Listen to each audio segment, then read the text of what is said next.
और सिर्फ इस एक किताब से ग्रामीण भारत से जुड़े लगभग हर अपवाद को लपेटे में ले लिया है रेणु जी ने। यानी कि ट्रेजेडी को कॉमेडी में तब्दील कर दे, यानी कि किसी के दुख में आपको हंसा दे, ये हर कोई नहीं कर सकता। नमस्कार दोस्तों, मैं विकास और आप सभी का स्वागत है मेरे चैनल विज्ञान पर, जहां मैं किताबों से जुड़े बहुत सारे वीडियोस बनाता रहता हूं। तो अगर आपको भी किताबें पढ़ने का शौक़ है तो ये चैनल बिल्कुल आपके लिए है। और आज की वीडियो में मैं बात करने जा रहा हूं फणीश्वर नाथ रेणु जी की किताब मैला आंचल के बारे में। और आज मैं बात करूंगा कि मुझे ऐसा क्यों लगता है कि ये किताब हिंदी साहित्य की सर्वश्रेष्ठ किताबों में से एक है और क्या क्या बेहद खास लगा मुझे इस किताब में। और साथ ही मैं इस वीडियो के अंत में इसी किताब से मिली जुली कुछ और किताबें भी आपको रिकमेंड करूँगा, ताकि जब आप ये किताब पढ़ें और आपको ये किताब अच्छी लगे तो आपके पास में कुछ हो, ताकि आप अपने किताबी सफ़र को जारी रख सकें।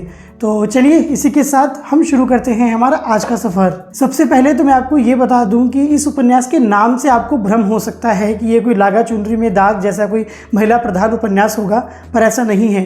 ये उपन्यास आपको आज़ादी के समय के भारत के ग्रामीण जीवन में पनपने वाले आर्थिक, सामाजिक, राजनीतिक और धार्मिक विषमताओं का ब्यौरा देता है। और ये जो शब्द मैंने अभी इस्तेमाल किए, आर्थिक, राजनीतिक, सामाजिक, धार्मिक, ये शब्द मैंने ऐसे इस्तेमाल नहीं कर दिए। ये उपन्यास सच में इन सभी चीज़ों में पनपने वाली विषमताओं का हमें व्यापक ब्यौरा देता है। मुझे नहीं पता कि आप ये वीडियो पूरा देखोगे या नहीं, इसीलिए इस वीडियो की शुरुआत में ही मैं आपको बता दूं कि ये उपन्यास हिंदी साहित्य की सर्वश्रेष्ठ उपन्यासों में से एक है।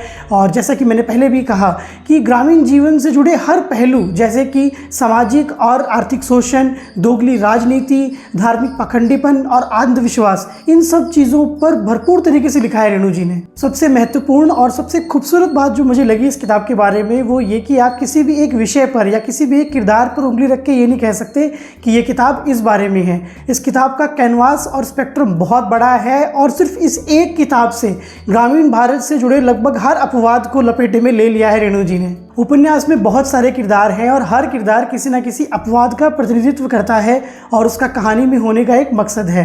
जैसे कि विश्वनाथ प्रसाद सिंह और हरगौरी जैसे लोग हैं जो गांव वालों का शोषण कर रहे हैं, वहीं बालदेव जी और कालीचरण जैसे लोग हैं जो इस शोषण के खिलाफ खड़े हैं। ऐसे ही बालदेव जी की अहिंसा में आस्था है और कालीचरण क्रांति में यकीन रखता है। और वहीं महंत सेवादास और ज्योतिषी जी जैसे लोग हैं जो धार्मिक पाखंडीपन और अंधविश्वास फैलाते हैं। और वहीं लक्ष्मी जात दासीन जैसे भी लोग हैं जो इस पाखंडीपन का शिकार होते हैं और इसके खिलाफ खड़े हैं। और डॉक्टर भी है जो कि लोगों को जागरूक करने का काम करता है। कुछ दिन पहले मैंने भीष्म साहनी जी की किताब तमस पर एक वीडियो बनाया था, जिसका लिंक आपको यहाँ दिख रहा होगा। उसमें मैंने इस बात का जिक्र किया था कि बहुत सारे किरदारों के होने का एक फ़ायदा ये रहता है कि आपको कहानी का पैनोरामिक व्यू मिलता है, यानी कि आपको कहानी को ना हर एक एंगल से देखने का मौका मिलता है। पर इतने सारे किरदार होने का एक नुकसान ये रहता है कि इन सभी किरदारों को उनके लॉजिकल एंड तक पहुँचाना बहुत मुश्किल होता है और ये हर कोई कर नहीं पाता है। पर इस किताब में फणीश्वर नाथ रेणु जी ना सिर्फ किरदारों को अपनी लॉजिकल एंड तक पहुंचाते हैं, बल्कि उनके साथ साथ कहानी को भी अपनी लॉजिकल एंड तक पहुंचाते हैं और इस चीज़ में वो पूरी तरह से सफल होते हैं। एक और खासियत इस किताब के बारे में ये है कि फणीश्वर नाथ रेणु जी ने इसमें बहुत सारे स्थानीय शब्दों का तो प्रयोग किया ही है, पर असली समाज तब बनता है जब वो ये दिखाते हैं कि आम शब्द जब स्थानीय रूपांतरण करते हैं तो कैसे दिखते हैं। जैसे कि इंस्पेक्टर न्यूज़ पीटर हो जाता है, जवाहरलाल जवाहिरलाल हो जाते हैं, सोशलिस्ट पार्टी सुसलिंग पार्टी हो जाती है और इनकलाब जिंदाबाद इनकलाब जिंदाबाद हो जाता है। इन सबको आप जब पढ़ेंगे तो खुद को हंसे बिना नहीं रोक पाएंगे। पर इससे बड़ी बात यह है कि इन शब्दों के हास्यास्पद प्रयोगों को भी उन्होंने कहानी के साथ जिस तरीके से बांधा है, इस चीज़ की प्रशंसा किए बिना भी आप नहीं रह पाएंगे। और इसी चीज़ की वजह से रेणु जी एक जीनियस है। और शायद यही इस किताब का सार भी है कि जिन लोगों को इन शब्दों के बारे में नहीं पता, जिन लोगों को इन शब्दों के मायने के बारे में नहीं पता, वो भी इन शब्दों का भरपूर प्रयोग करते हैं और ज्ञान बखारते जाते हैं। और शायद इसीलिए कहते भी हैं कि यहाँ पर सभी ज्ञानी हैं। और इस चीज़ से जुड़ी एक और खासियत ये है कि इस किताब का विषय भले ही बहुत गंभीर हो, पर भाषा बहुत ही हल्की है। और भाषा का चयन इस किताब की सबसे बड़ी खूबी है, क्योंकि ज़्यादातर घटनाएं जो इस किताब में होती हैं वो है तो ट्रेजेडी, पर इस तरह की भाषा का प्रयोग किया गया है कि आपको लगता है कि हो रही है कॉमेडी। यानी कि ट्रेजेडी को कॉमेडी में तब्दील कर दे, यानी कि किसी के दुख में आपको हंसा दे, ये हर कोई नहीं कर सकता। और जितना मैंने हिंदी साहित्य को पढ़ा और जाना है तो मुझे ऐसा लगता है कि हरिशंकर परसाई जी ऐसा लगातार करते रहे हैं। और इसके अलावा हमें इसका उदाहरण देखने को मिलता है श्रीलाल शुक्ल जी की राग दरबारी में। एक और चीज़ जो मुझे बहुत अच्छी लगी इस किताब में कि गाँव को लेकर या फिर गाँव वालों को लेकर हमारी आंखों पर एक रूमानी चश्मा चढ़ा होता है और उसे रेणु जी उतार फेंकते हैं। हम हमेशा जब गांव के बारे में सोचते हैं या गांव वालों के बारे में सोचते हैं तो सोचते हैं यार गांव के लोग कितने सीधे होते हैं, कितने भोले होते हैं, पर ऐसा है नहीं। और रेणु जी लिखते हैं गांव के लोग बड़े सीधे दिखते हैं। सीधे का अर्थ यदि अपढ़, अज्ञानी और अंधविश्वासी हो तो वास्तव में सीधे हैं वे।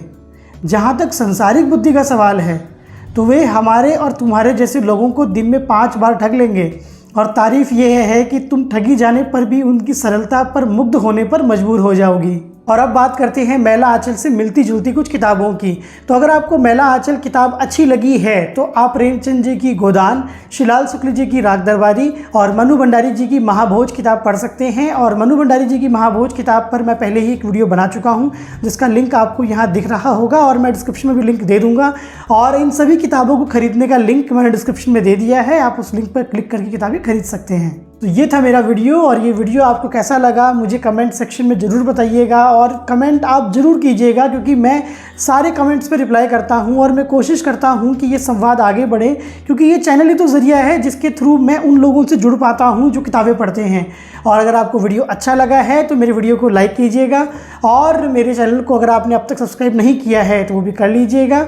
तो जल्द ही मिलता हूँ आप सबसे मेरे नए वीडियो के साथ में। तब तक अपना बेहद ख्याल रखिए और आप इन दोनों वीडियो में से कोई एक वीडियो भी देख सकते हैं।